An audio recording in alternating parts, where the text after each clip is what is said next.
For this question, right, we are talking about scattering a proton and alpha particle off the gold foil and see, right, what is the difference in the closest approach. We note that both of them have the same Ke. Okay, so let's visualize the whole process. We have the gold nucleus. It has a charge of plus Q. We do not need to know what is the charge. Okay, just call it a plus Q. Then the incoming particle, right, let's give it a charge of plus small q. Well, for proton and alpha particle, they will be slightly different.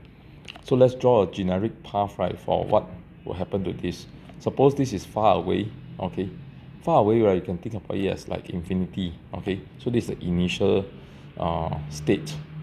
So from here, right, you'll go towards the alpha particle, so it go towards the gold nucleus, and then at some point, right, you'll lose all its Ke and you turn back. Okay, so this location, right, is the closest approach, and let's call it S. Okay, so let's analyze the energy. At the beginning, right, this guy has a certain initial Ke. It has a EP. The EP of the system, right, is equal to 0 because far away. So treated as infinity. What about at the closest approach point? At the closest approach point, right, Ke final will be equals to 0.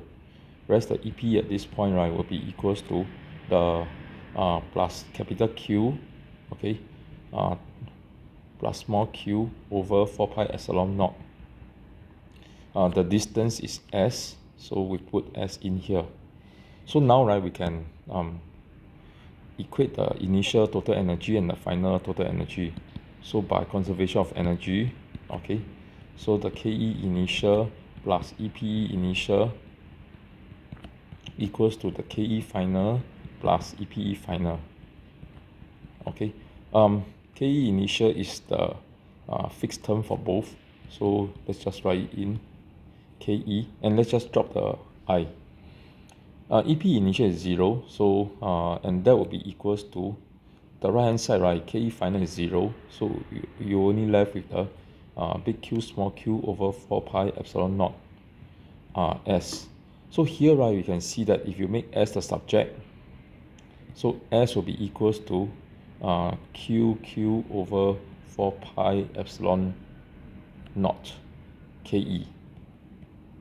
Okay, so you can see that the terms, right, that are different, right, is merely the charge. Okay, therefore, right, you see, this is like you're forming the step with the equation. Then you reduce this equation step, right, into the proportion step. So you can see that S only depends on the charge. The rest of the terms are all constant. So this is the proportion step. Finally, right, we can find the ratio.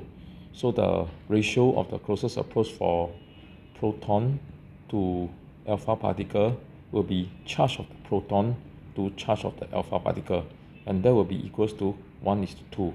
Okay, so that will make the answer B. Extension to this question, right, is they don't give you the Ke as the same, but perhaps, right, they will say same speed instead. Okay, so how will that work out?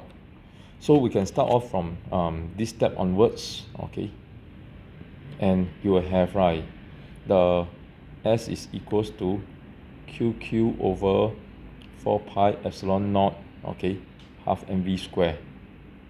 So if, right, the speed is the same, then you can see that the things that differ, right, will be the mass, okay, yeah, and the charge. So you will have, right, this turns into S proportional to Q over M instead.